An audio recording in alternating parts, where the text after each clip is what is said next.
আমরা একটু মানে পাকিস্তানের দিকে যেতে চাই যে মুক্তিযুদ্ধটাকে নিয়ে পাকিস্তানের ন্যারেটিভটা কি? পাকিস্তান কি মনে করে যে এটি পাকিস্তান ভারতের সঙ্গে যুদ্ধ হয়েছে এবং পাকিস্তান তাতে হেরে গেছে? মানে তাদের ন্যারেটিভটা কি? এইটাকে আসলে বহুমাত্রিক জায়গা থেকে দেখার জায়গা আছে আর কি, যে ধরেন পাকিস্তানের আসলে মূলত তিনটা পক্ষ যদি আমরা চিন্তা করি, একটা হচ্ছে রাষ্ট্র পাকিস্তান, হুম, আরেকটা হচ্ছে পাকিস্তানের এই সামরিক বাহিনী, আরেকটা হচ্ছে পাকিস্তানের সাধারণ জনগণ। জনগণ। আমরা দেখছি যে মুক্তিযুদ্ধের সময় সাধারণ জনগণের অনেকেই বাংলাদেশের পক্ষে সমর্থন যোগাইছেন, অনেক কবিরা কবিতা লিখছেন, অনেকে জেল খাটছেন, এরকম ঘটনাও ঘটছে। কোথাও আসলে সাধারণ মানুষ কখনোই আমজনতার গণহত্যাকে ইয়া করে না, হুম, মানে সমর্থন সমর্থন করে না। যোগায় না। একইভাবে ভারতেও আমরা দেখি, ভারত যেরকম আমাদের ইতিহাসকে চিন্তাই করার একটা প্রবণতা রাষ্ট্রীয়ভাবে দেখি, কিন্তু সাধারণ জনগণ মোস্টলি কিন্তু শরণার্থীদেরকে ওয়েলকামই করছে। মানুষের সাথে মানুষের আসলে খুব একটা বিভেদ থাকে না আর কি। কিন্তু রাষ্ট্র পাকিস্তান তার একটা সেন্ট্রাল ন্যারেটিভ হিসেবে তো সে অবশ্যই বাংলাদেশের মুক্তিযুদ্ধকে যতভাবে খাটো এবং সামান্যীকরণ করা যায় সেটার চেষ্টা সবসময় করে গেছে। তাদের পাঠ্যপুস্তকগুলোতে 6, 7, 8, 9-এর ক্লাসে যা পড়ানো হয় সেটা সবসময় এখানে এটা ইন্ডিয়া পাকিস্তান ওয়ার বা ভারতের প্ররোচনায় বাংলাদেশের এই লোকজন কিভাবে দেশটাকে ভেঙে ফেললো এই ধরনের কথা বলতে চাইছে। তবে ইন্টারেস্টিং বিষয় হচ্ছে যে সমন্বয়কেরা, পাকিস্তানের সমন্বয়কেরা যেহেতু খুবই মারাত্মক একটা গণহত্যার সাথে যুক্ত হয়ে গেছিল এবং এই অ্যাট্রোসিটির দায় তারা নিজেরাই নিজেদের বিবেকের সামনে দেখাচ্ছে যে এখানে এক্সেস করছে তারা। সুতরাং সমন্বয়করা যখন আবার নিজেদের আত্মজীবনীগুলো লিখছে, তারা আবার পরস্পরকে একটা দোষারোপ করার চেষ্টা করছে। এই দোষারোপে যে সুযোগ সুবিধাটা আমাদের হয়েছে, আমরা দেখতে পাইছি যে কি তারা আসলে নিজেরাই স্বীকার করে নিচ্ছে। যেমন নিয়াজি টিক্কা খানের উপর দায় দিচ্ছে, টিক্কা খান দিয়ে দিচ্ছে রাও ফরমান আলীর উপরে। রাও ফরমান আলী বলতেছে আবার আমি কিছু করি না, নিয়াজি সব কিছু করছে। এইভাবে এই মানে পিলো পাসিং করতে করতে দেখা গেছে যে কি সমস্ত গণহত্যার দায়টাই তারা স্বীকার করছে। যেমন ধরেন হামিদুর রহমান কমিশন যখন বাংলাদেশের এই যুদ্ধটার উপরে কমিশন করা হইলো, তো সেই হামিদুর রহমান কমিশন বাংলাদেশের হতাহত মানুষের সংখ্যা বলছে 26,000, কিন্তু রাও ফরমান আলী আবার ডনের একটা ইন্টারভিউতে বলছে 50,000-এর বেশি মানুষ মারা গেছে। তো এই যে দেখেন কনফ্লিক্ট হয়ে গেল একটা, মানে নাম্বারটা কত সেটা নিয়ে অন্য আলাপ হইতে পারে, কিন্তু তারা নিজেরাই জানে যে তারা কি কি কাজ কি করছে। কাজটা আবার করেছে? নিয়াজিও এটারে বলছে যে কি লক্ষ্যের উপরে হইতে পারে। সো এই যে ডিফারেন্সগুলা, এটা আমাদের জন্য মানে আমি মনে করি যে স্বাস্থ্যকর হইতে পারে। আমরা যখন পড়বো মুক্তিযুদ্ধকে জানতে চাইবো, যেহেতু আমাদের দেশে এক ধরনের একটা সমস্যাই যে মুক্তিযুদ্ধ কোনটা যে আসলে আওয়ামী ন্যারেটিভ আর কোনটা পিপলস ন্যারেটিভ এটা আলাদা পিপলস করাটা কঠিন আলাদা হয়। করা কঠিন। পাকিস্তানের দৃষ্টি থেকে যদি আমরা একটু দেখি, ভারতের দৃষ্টি থেকে দেখি বা আমেরিকার দৃষ্টি থেকে দেখি, তখন আসলে অনেক এই যে আপনি ভারতের দৃষ্টি থেকে হ্যাঁ দেখলে আসলে মুক্তিযুদ্ধটার আসল ন্যারেটিভটা জানা যাবে।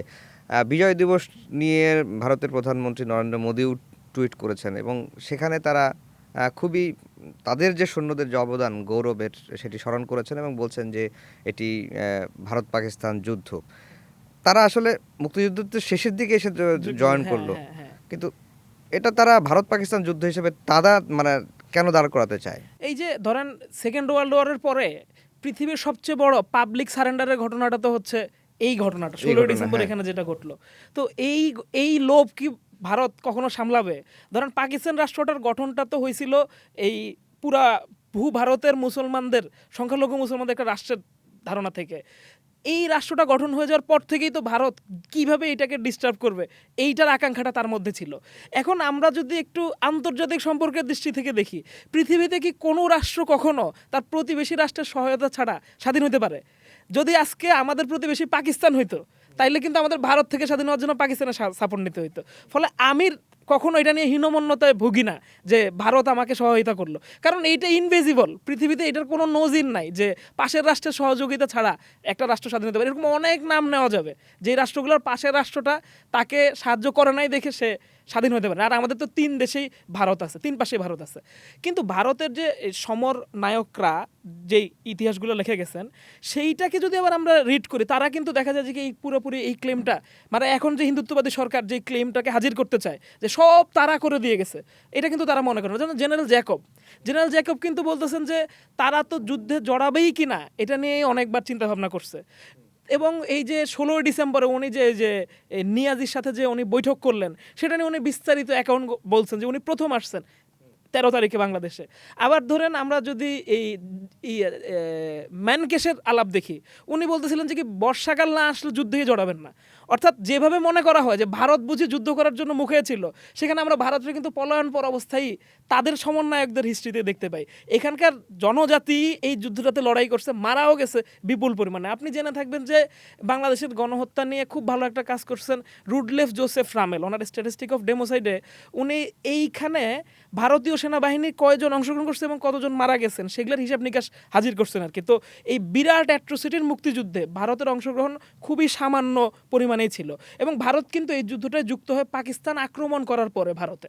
তো ভারত হয়তো কখনোই এই যুদ্ধটা সরাসরি যুক্ত হইতো না যদি পাকিস্তান তাকে না, মানে পাকিস্তান পায়ে পাড়া দিয়ে যদি এই যুদ্ধটা না করতো। পাকিস্তান তো দেখতেছে হারবো যখন, এই ভুখানাঙ্গাদের কাছে হারার থেকে ভারতের কাছে হারাটারে তারা সম্মানজনক মনে করছিল। এই যে আপনি নিয়াজির কথা তুললেন, সারেন্ডারের কথা তুললেন, যে পৃথিবীর ইতিহাসে সেকেন্ড ওয়ার্ল্ড ওয়ারের পরে সবচেয়ে বড় আত্মসমর্পণের ঘটনা 16 ডিসেম্বর 1971 সালে ঘটেছে। তো সেই আত্মসমর্পণ অনুষ্ঠান নিয়ে একটা বিতর্ক তোলার চেষ্টা করেন, বা এটি আমি জানি না আপনি কিভাবে ব্যাখ্যা করবেন, যে ওসমানী মুক্তিযুদ্ধের সেনাপতি, প্রধান সেনাপতি, তিনি সেই অনুষ্ঠানে ছিলেন না কেন? এটা আসলে ভালো আলাপ, মানে আমাদের এই যে ইতিহাসের ওই যে পর্দা উন্মোচন করার যেহেতু সুযোগ আছে, এখন আবার এগুলো নিয়ে একটু পড়ালেখা করার সুযোগ হইতে পারে আর কি। একদিক দিয়ে এটা যেমন সত্য যে কোনোভাবেই চেষ্টা করা হচ্ছিল যে কি জেনারেল ওসমানী এটার সাথে না থাকুক, আবার আরও কিছু অ্যাকাউন্টে দেখা যায় যে জেনারেল ওসমানী নিজেও একটা পর্যায়ে যুদ্ধের থেকে নিজেকে উইথড্র করে নেওয়ার বা বিভিন্ন অভিমান করার যুদ্ধ সম্পর্কে এই ধরনের অ্যাকাউন্টও পাওয়া যায় আর কি। তবে ফাইনালি আমাদেরকে তো আসলে ডকুমেন্টের দিকে তাকাতে হয়। তো জেনারেল ওসমানীর এপিএস যে ছিলেন নজরুল ইসলাম, উনি একটা বই লিখছিলেন, উনি সেখানে জেনারেল ওসমানী কেন আসলেন না ওনার নিজের অ্যাকাউন্টটা দিচ্ছেন। ওসমানী বলছেন যে এইটা আসলে একটা প্রোটোকলের বিষয়, যে আপনি তো জানেন যে কি জেনারেল নিয়াজি ছিলেন ইস্টার্ন কমান্ডের প্রধান, পুরো পাকিস্তান সেনাবাহিনীর প্রধান না। আবার সে আত্মসমর্পণও করতেছে কিন্তু ভারতের ইস্টার্ন অংশের প্রধানের সাথে, আরোরার কাছে। ভারতের প্রধান সেনা প্রধান কিন্তু হচ্ছে ম্যানকেশ, আর আমাদের ওসমানী সাহেব কিন্তু পুরো বাংলাদেশের প্রধান। তো এখন একজন ইস্টার্ন কমান্ডার, মানে দুইজন ইস্টার্ন কমান্ডারের সাথে কি একজন ফুল জেনারেল বসতে পারেন? উনি নিজেই আক্ষেপ করে বলতেছেন যে কি এটা তো প্রোটোকলেই যায় না, আমরা প্রোটোকলটা বুঝি না, এই জন্য এই ধরনের বিভেদগুলো তৈরি হয়। এটা ওসমানীর কথা, যদিও এটার ভিতরে ইনলাইন আছে। হিস্ট্রি তো অনেক বিষয় থাকে না, উনি মুখে এটা বলতেছে কিন্তু দেয়ার আর থিংস। আমরা জানি যে কি উনি যে সিলেট থেকে হেলিকপ্টারে আসতেছিলেন, ওই হেলিকপ্টার গুলি করা হয়েছিল, ওটা ভূপতিত হয়েছিল, একজন গুলিবিদ্ধ হয়েছিলেন, দেয়ার আর থিংস ইন হিস্ট্রি। কিন্তু মোটা দাগে ওনার কথাটাও সত্য। এখানে আরও একটা বিষয় আছে, যে এই যে মনে করা হয় না যে কেন যৌথ বাহিনীর কাছে আত্মসমর্পণ করলো, কেন শুধু মানে আমাদের মুক্তি বাহিনীর কাছে করলো না। এখানেও জেনারেল ওসমানী বলতেছেন যে কি যেহেতু আমার সেনাবাহিনীটা নিয়মতান্ত্রিক সেনাবাহিনী না, এখানে যারা যুদ্ধ করতেছেন তাদের নিয়মতান্ত্রিক ট্রেনিং নেই, তো সে তো জেনিভা কনভেনশনের আওতাভুক্ত না, এবং তারা এই 90,000 সৈন্যের সাথে জেনিভা কনভেনশনে যে সুযোগ সুবিধা সেগুলো দিতে পারবে না। ফলে এখানে যদি অ্যাট্রোসিটি হয়, অনেক কিছু হয়, সেগুলো আমরা সামলাতে পারবো না।